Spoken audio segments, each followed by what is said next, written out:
She was lying on the cold hospital floor, her body barely breathing, her lips turning blue. And the people who put her there.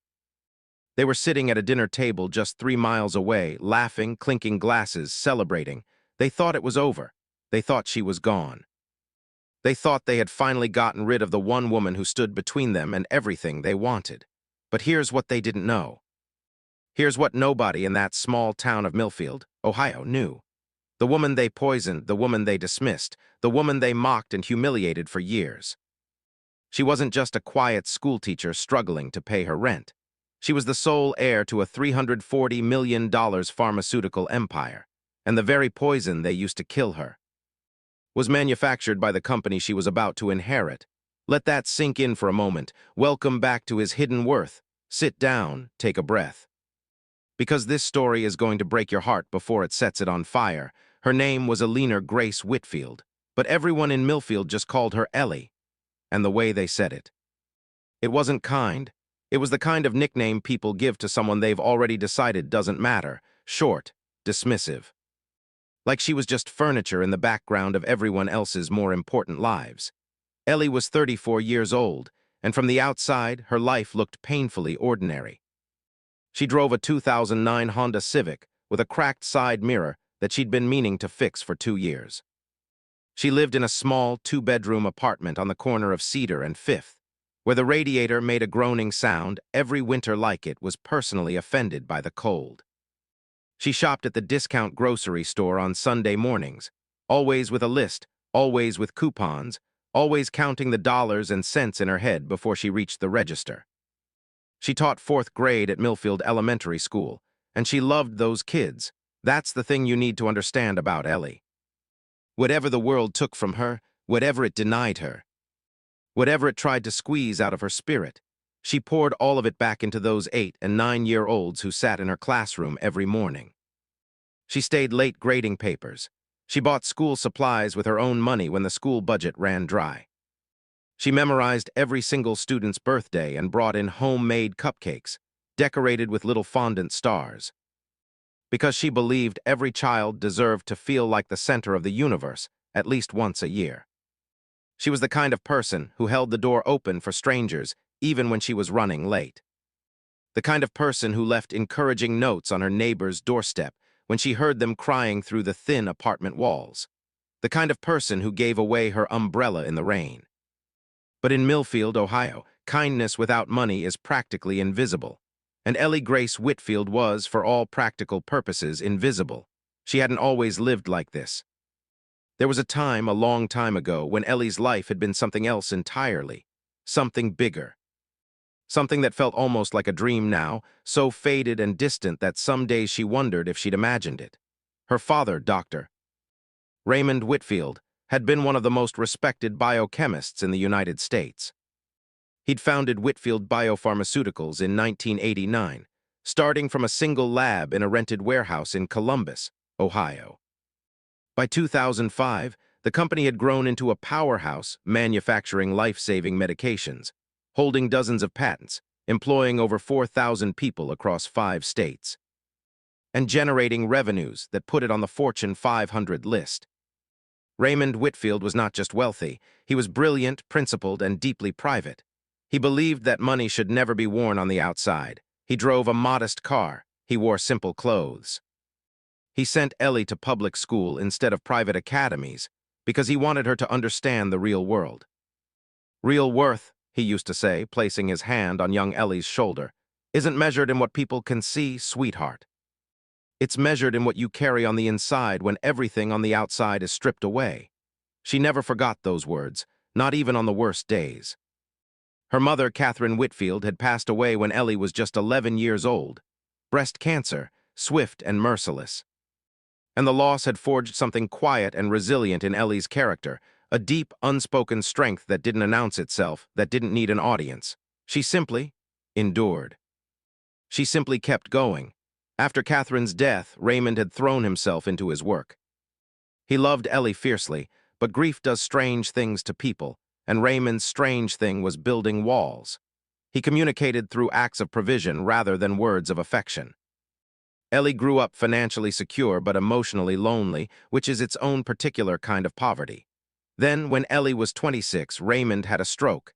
It was a bad one. He survived, but his cognitive abilities were significantly impaired. He could no longer manage the company, and that was when the vultures arrived. His name was Marcus Holloway.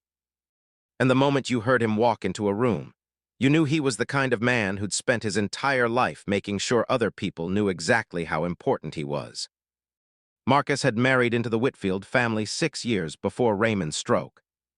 His wife, Raymond's younger sister, Patricia Whitfield Holloway, had spent decades in the comfortable shadow of her brother's success, collecting designer handbags and country club memberships while contributing precisely nothing to the empire Raymond had built.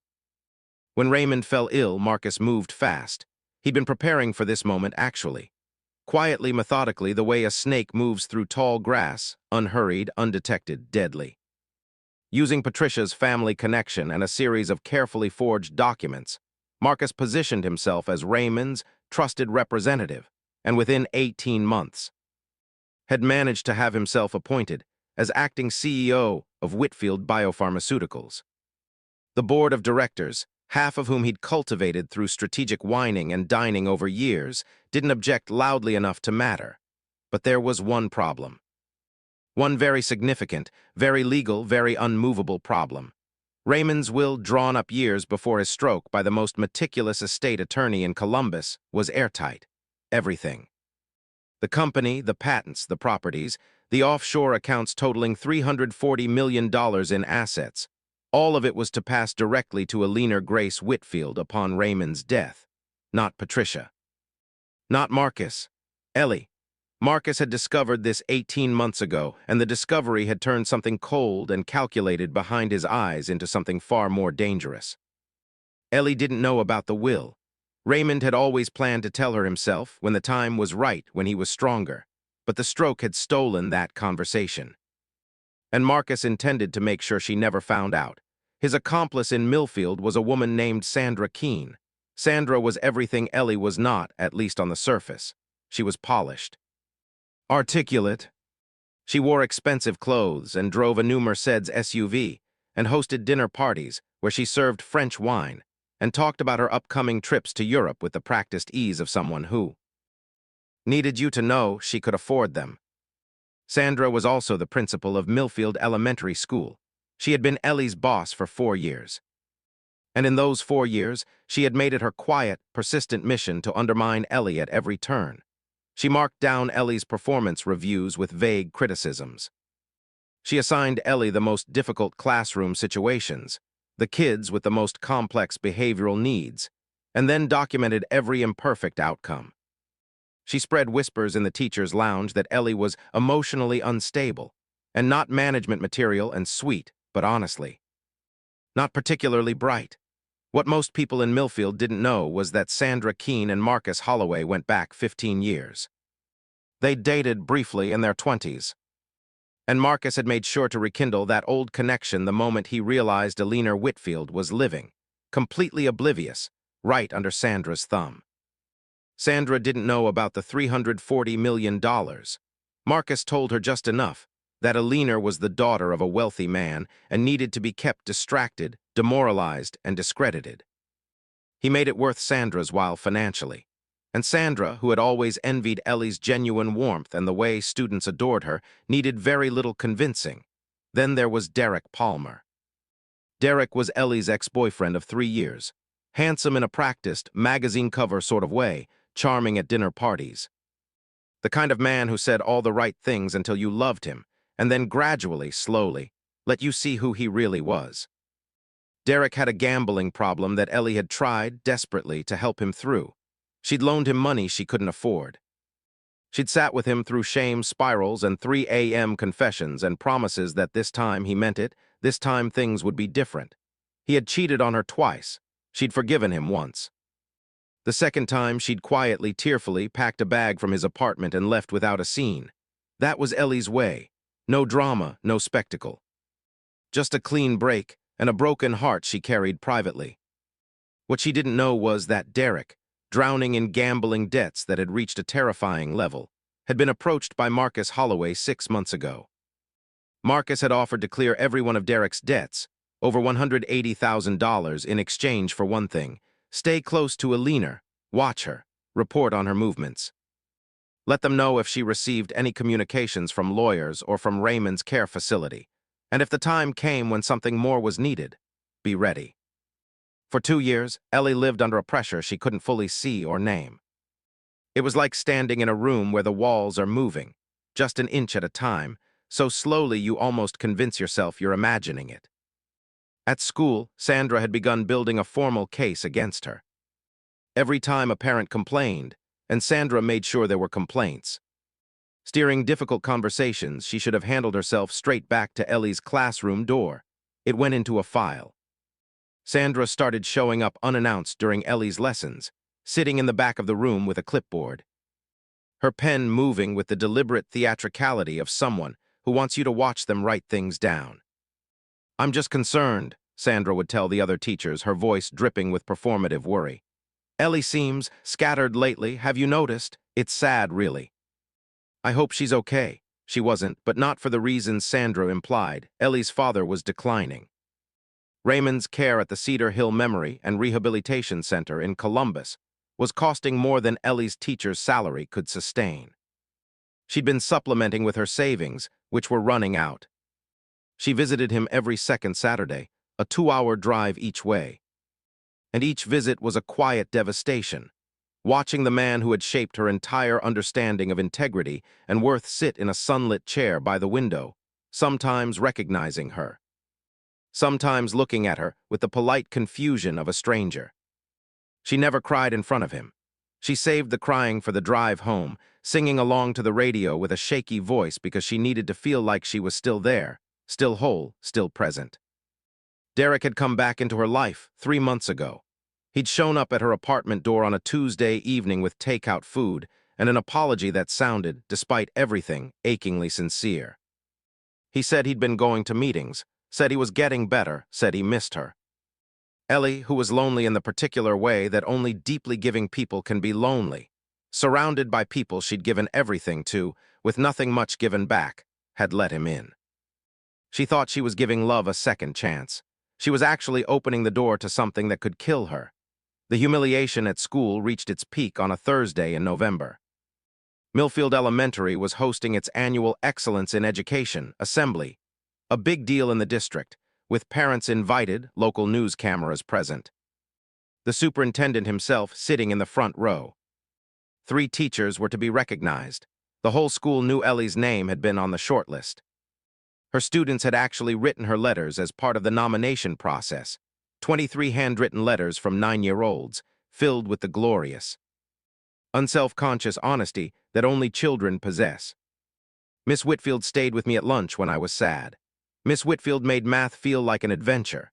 Miss Whitfield told me I was smart when I didn't feel smart, and then I started to believe her. Those letters existed.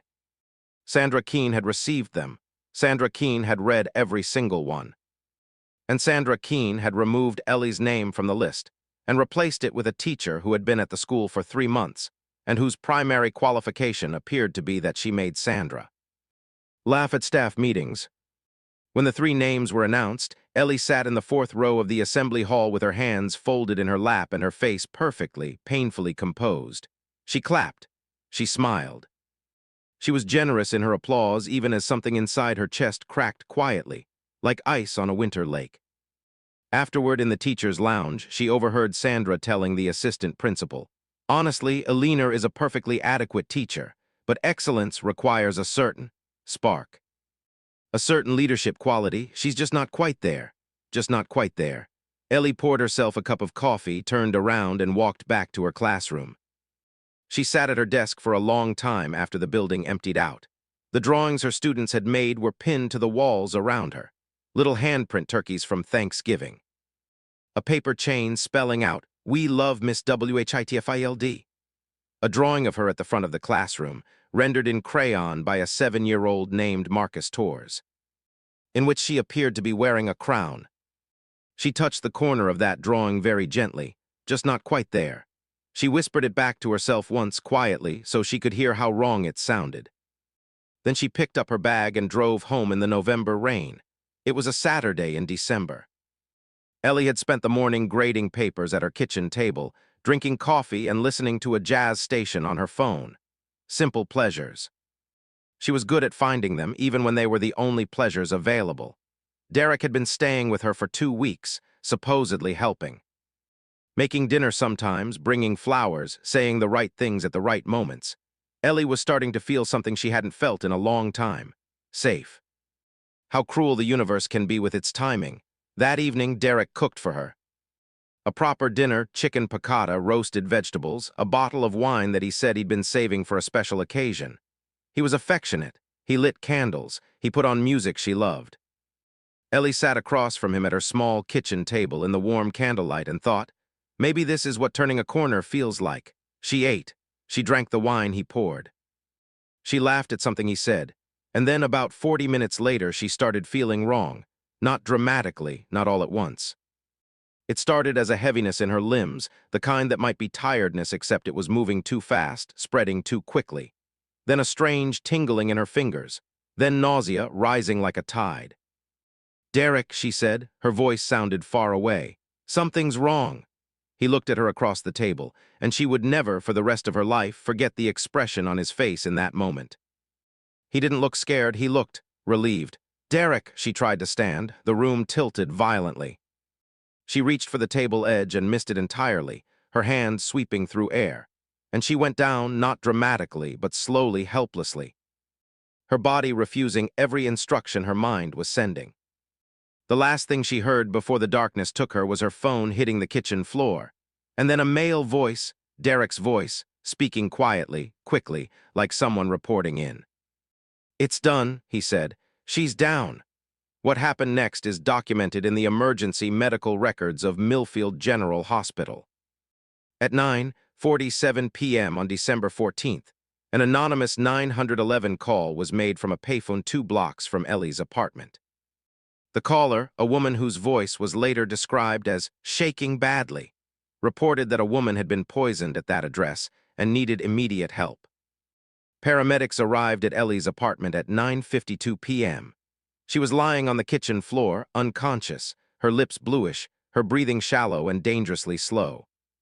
Her pulse was 40 beats per minute and dropping. Derek Palmer was not there. He was gone. The ambulance team worked on her for 11 minutes before they had her stable enough to transport. The lead paramedic, a 28-year-old named James Ortega, later told investigators that he had never seen anyone come back from that presentation. "We see overdoses," he said quietly. "We see all kinds of poisoning, but what was in her system was specific. It wasn't accidental. Whoever did this knew exactly what they were doing and exactly how much was needed to be lethal."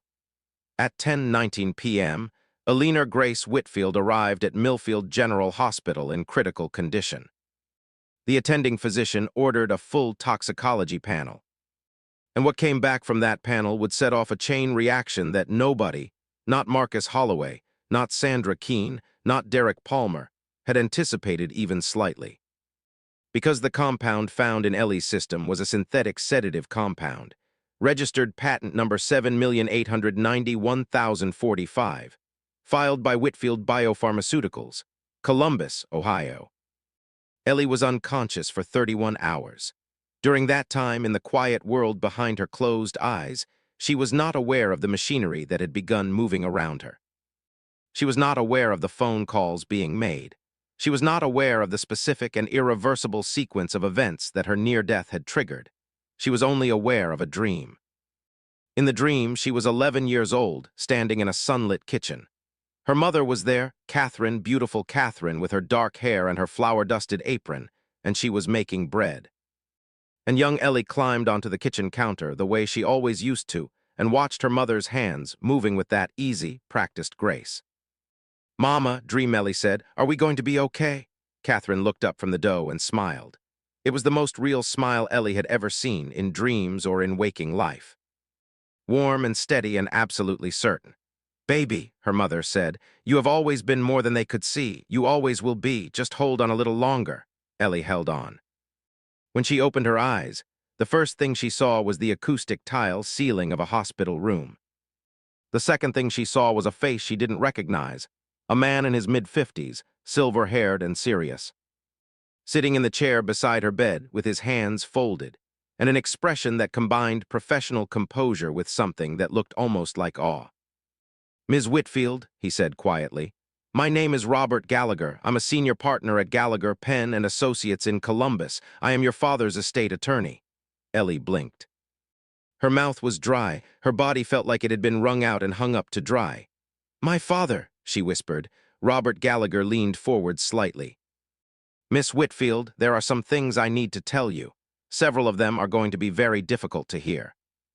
I need you to know that I am here in a professional capacity, and everything I tell you in this room is protected, and I am entirely on your side." He paused. "Your father passed away 3 days ago," he said gently. "I'm so very sorry." The breath left her body. She lay there and felt it, the absence of him, sudden and total, like a light going out somewhere deep in the foundation of who she was. Tears came quietly, running sideways across her temples into her hair. She didn't speak for a long time. Then, "He's gone." "Yes," another silence. "The other things," she said finally, her voice barely above a whisper. "Tell me the other things." Robert Gallagher spoke for almost 2 hours. He told her everything. He told her about the will, the carefully, lovingly detailed document her father had spent months perfecting, leaving everything to her. He told her about Marcus Holloway's quiet seizure of the company's operational control, the forged documents, the board manipulation, the years of strategic deception. He told her about the anonymous tip his office had received 4 months ago, from a source he still couldn't fully identify, alerting them that someone inside Whitfield Biopharmaceuticals was attempting to intercept and suppress Raymond's original estate documents. He told her that this tip had prompted his office to quietly open an investigation, that they had been building a case, that law enforcement had been brought in 6 weeks ago. He told her that the toxicology results from her blood work, showing a Whitfield Biopharmaceuticals compound, had been the last piece of a legal and criminal puzzle that was now, as of this morning, complete. Marcus Holloway had been arrested at 6:15 a.m. at his Columbus penthouse. Derek Palmer had been picked up at the Ohio state line at 11:30 p.m. last night, trying to cross into Pennsylvania. The FBI, the Columbus PD, and the Ohio Attorney General's office were all involved. Ellie lay in her hospital bed and listened to all of it. And then she asked the question that had been sitting in her chest since he'd started speaking. "My father," she said carefully, "did he know? Did he know what Marcus was doing?" Robert Gallagher's expression shifted into something that broke her heart and healed it simultaneously. "He knew," he said quietly.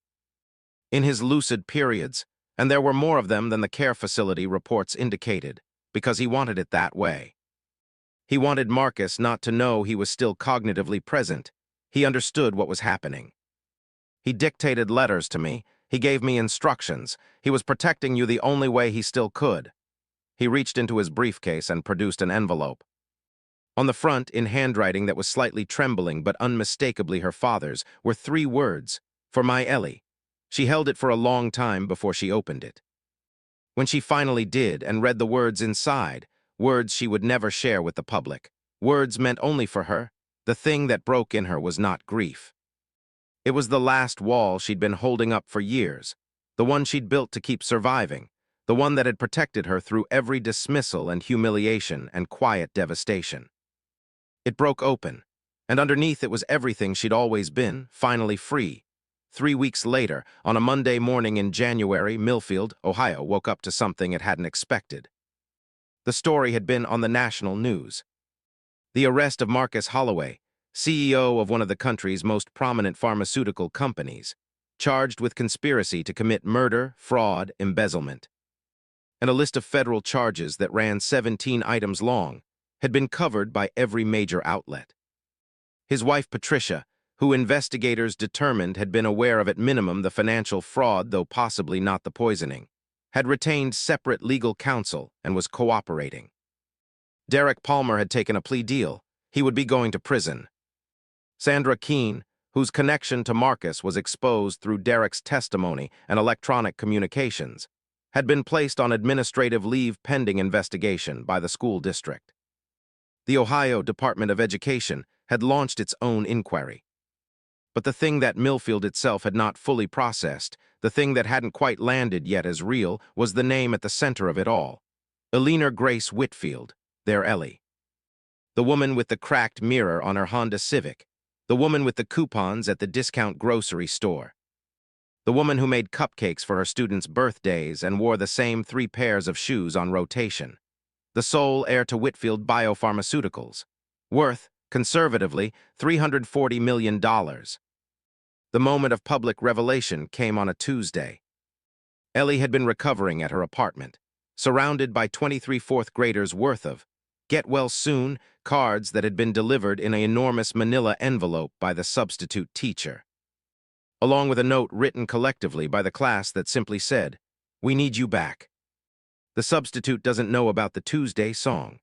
She was standing in line at Millfield's small downtown post office, mailing a certified document to Robert Gallagher's office. She was wearing jeans and a green sweater, and her hair was down, and she looked, if you didn't know better, like exactly what she had always appeared to be. 3 women in the post office line recognized her simultaneously. One of them, Diane Marsh, president of the Millfield PTA and one of Sandra Keene's closest friends, who had on more than one occasion referred to Ellie as that sad little teacher, went visibly pale. Another, Carol Simmons, who had been at the school assembly the night Ellie was overlooked for the Excellence Award, and had afterward told her husband that Ellie was nice enough, but let's be honest. Nothing special, turned to her companion with an expression of pure, unprocessed shock. Ellie noticed them noticing her. She didn't change her expression. She simply waited her turn at the counter with the same patient, quiet dignity she'd always carried. She mailed her envelope. She turned around. "Hello, Diane," she said pleasantly. "Carol, Happy New Year." They both opened their mouths. Nothing came out. Ellie walked past them and out into the January air. Behind her, she heard Diane say in a half-whisper, "Oh my God." She was right there this whole time. She was right there. The people who had wronged Eleanor Grace Whitfield did not get to just quietly disappear. Life doesn't work that way. And in a town as small as Millfield, Ohio, there was nowhere to hide from what you'd been. Sandra Keene lost her position as principal of Millfield Elementary on a Thursday in late January. The school board, faced with documented evidence of her manipulated performance reviews, her collusion with Marcus Holloway, and the revelation that she had suppressed student nomination letters for the Excellence Award, terminated her contract effective immediately. The termination was anything but quiet. Local media covered it. The Ohio Department of Education published findings. 23 sets of parents wrote letters. On the day of her termination, Sandra sat in her now former office and looked at the framed photos on the wall, her at various professional events. Her accepting a district leadership award 3 years ago, her at the center of every picture, exactly where she'd always wanted to be, and she wept. Not with remorse at first, with humiliation. But humiliation, if it cracks a person open far enough, can eventually let in something more honest. She picked up the phone and called the school's main number. Asked to leave a message for Ellie's classroom. She knew Ellie was still on medical leave, but she knew the substitute would pass it along. She said, "Please tell Miss Whitfield that I am aware there are no words sufficient for what I did. But I wanted her to know that in the 4 years I watched her teach, I never once saw a better educator walk through those doors. I was afraid of what that meant about me. I should have celebrated her instead. I'm sorry, I am truly, genuinely sorry." Whether that apology was enough, that was between Sandra Keene and her conscience, but she made it. And that was something. Derek Palmer's regret was different in character. He made his in a courtroom, reading a statement before his sentencing that the Columbus Dispatch would later call one of the most unflinching public acts of self-reckoning they had seen in a criminal proceeding. He stood at the podium, thinner now, diminished, stripped of every performance of charm, and he spoke directly to where Ellie was sitting in the courtroom. "Eleanor," he said, and his voice cracked immediately on her name. He paused, steadied himself, continued. "You loved me better than I deserved. You believed in me when I had given you no rational reason to. And I used that love, your love, which was real and good and undeserved by me, I used it as a weapon. I let you trust me again so that I could be there at the moment when I could do the most damage. And he stopped. His hands were shaking on the podium. "I don't know who I became," he said finally. "I don't recognize it, but I know that whatever you were, whatever you are, I never deserved to be in the same room. And I am sorrier than I will ever have the words to tell you." Ellie sat in the courtroom with her hands in her lap. She didn't respond. She didn't need to. She had not come for his apology. She had come because bearing witness to accountability is its own form of closure. Because looking the thing that hurt you in the eye and not flinching is how you reclaim the ground it took from you. She looked at Derek Palmer and she felt not hatred, not satisfaction, not residual love. She felt the clean, quiet freedom of someone who no longer needs anything from a person who hurt them. She gathered that freedom carefully, like something precious, and she carried it out of the courthouse with her. Marcus Holloway's reckoning was the most operatic, in the way that people who love spectacle always seem to have their downfall match their character. His trial lasted 6 weeks and was covered extensively by national media. The evidence against him was, in Robert Gallagher's words, forensically comprehensive and legally devastating. The prosecutor, a sharp, relentless woman from the U.S. Attorney's office named Diana Cross, walked the jury through 17 separate counts with the precision of a surgeon. On the afternoon of his conviction, guilty on 14 of 17 counts, Marcus Holloway stood in the courtroom in his tailored suit. The one he'd chosen with the specific intention of projecting authority and composure, and he looked across the room. Ellie was there. She sat in the gallery with Robert Gallagher on one side and James Ortega, the paramedic who had brought her back from the kitchen floor, on the other. She had asked James to be there. She wanted the person who had fought for her life present for the moment justice arrived. Marcus looked at her. For one moment, some last vestige of his practiced composure fell away. What was underneath it was something almost unrecognizable on his face, something that might in another lifetime have been shame. Ellie held his gaze steadily. She did not smile. She did not gloat. She simply looked at him with clear, level eyes that said, "I see you. I always could. You just didn't know it." The judge announced the sentence. 22 years. The courtroom erupted. Ellie closed her eyes for exactly 3 seconds. Then she stood up, smoothed her coat, thanked the people on either side of her, and walked out of the building into the winter sunlight. She went back to the classroom in February, not because she had to, not for any financial reason, obviously. She went back because 23 fourth graders were waiting for her, and because her father had always told her that real worth isn't measured in what you accumulate. It's measured in what you give.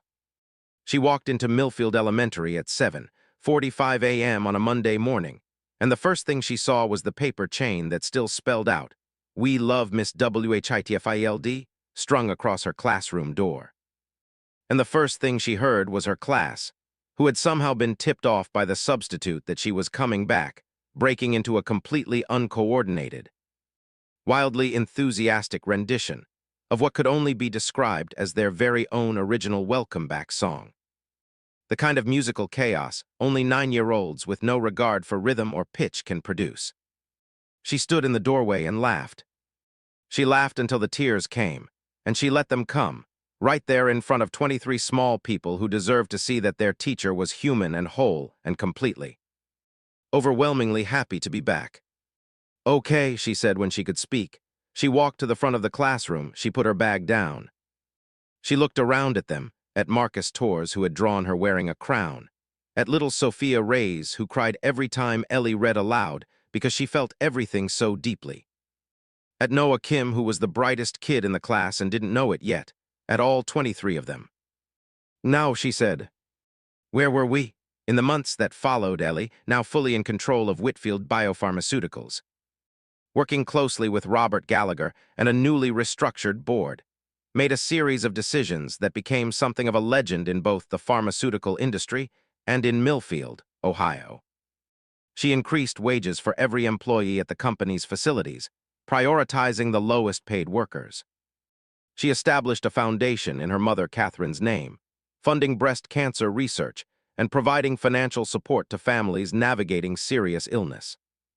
She donated a new science wing to Millfield Elementary, anonymously, though of course, in a town that small anonymous lasts about 48 hours. She continued teaching 4th grade for 3 more years, until the company's demands made it logistically impossible. Even then, she maintained an active relationship with the school and the community in ways that were practical, personal, and quiet, in keeping with who she had always been. She kept the Honda Civic. She fixed the mirror. On the first anniversary of her father's death, Ellie drove to Columbus, to Cedar Hill, to the sunlit room where he had spent his final years. The room had been cleared, of course. Someone else lived there now. But the staff there had known Raymond Whitfield, and they let Ellie stand in the garden for a while, among the winter-bare trees. She unfolded the letter from her coat pocket. The one she'd read so many times the creases were soft as cloth. She read it again. My dearest Alina, if you're reading this, then Robert found you, and you are alive, and I am, finally, at peace. I have been trying to protect you from a distance in the only ways left to me. I hope it was enough. I hope I didn't wait too long. There are things I should have said to you in person, and I failed you in that. I let grief make me silent when I should have been loud with love. I gave you money when you needed your father. I'm sorry for that, sweetheart. I carry that. But I need you to hear this. You were never just enough. You were always extraordinary. The world couldn't see it because you didn't wear it the way the world expects worth to be worn, on the surface, in loud colors, announced and performed. You wore it on the inside in the steady, unbreakable way your mother wore it. And that is the rarest kind. The company is yours. What you do with it is entirely yours to decide. I trust you completely. I always have. Whatever you choose, choose it like Alina. Quietly, carefully, generously, and without apology. I love you. I am so proud of you. I always was. Your dad, she folded the letter. She stood in the winter garden for a long time, the bare trees around her, the sky above her that particular shade of winter blue that feels both empty and infinite. And she spoke into it quietly as if he might be close enough to hear. I've got it from here, Dad, she said, and she meant it. There's something this story asks us to carry with us when we leave it. Not the shock of the revelation, not the satisfaction of the villain's downfall, though both of those are real and earned. What it asks us to carry is this. Alina Grace Whitfield did not change. Not when the world dismissed her. Not when her boss wrote her off with a wave of a hand. Not when the man she loved turned her trust into a weapon. Not when she was lying on a cold hospital floor, her body fighting for its next breath. She did not become bitter. She did not become small. She did not decide that a world which undervalued her deserved her worst. She kept showing up. She kept giving. She kept making cupcakes with little fondant stars for children who deserved to feel like the center of the universe. That is the hidden worth this channel is about. Not just the $340 million. Not just the pharmaceutical empire or the legal victory or the courtroom moment. The hidden worth is the character, the part of a person that remains intact and generous and whole, even when everything outside of them is trying to convince them they are nothing. Because here's what the Marcuses of this world will never understand. No matter how many companies they steal, or documents they forge, or glasses of wine they poison. You cannot destroy someone's worth by refusing to see it. You can only delay the moment when the world catches up to what was always true. True worth is patient. True worth doesn't need your permission. True worth doesn't require your recognition to be real. It simply is. And one day, in a hospital toxicology report, or in a courtroom, or in a child's crayon drawing of their teacher wearing a crown, it rises. It always rises. Never judge a person by what you see on the surface. Never mistake silence for weakness, or modesty for mediocrity, or gentleness for the absence of power. Because the person you're overlooking in the line at the post office, the person you're dismissing in the teacher's lounge, the person you're laughing about on the drive home from your dinner party. They may be carrying something inside them that would leave you speechless. Their hidden worth is already there. The world just hasn't caught up yet. To Alina Grace Whitfield, and to every quiet, extraordinary person who is still waiting for the world to see what they have always been, hold on a little longer. Your moment is coming. If you enjoyed this story, please hit that like button. Drop a comment below telling us what part hit you the hardest, and subscribe to his Hidden Worth for more powerful stories just like this one. Every week we bring you stories of people whose true value, talent, and worth the world couldn't see at first, and the extraordinary moments when the truth finally comes to light. Thank you so much for being here. See you in the next video. His Hidden Worth, where true value always finds its way to shine.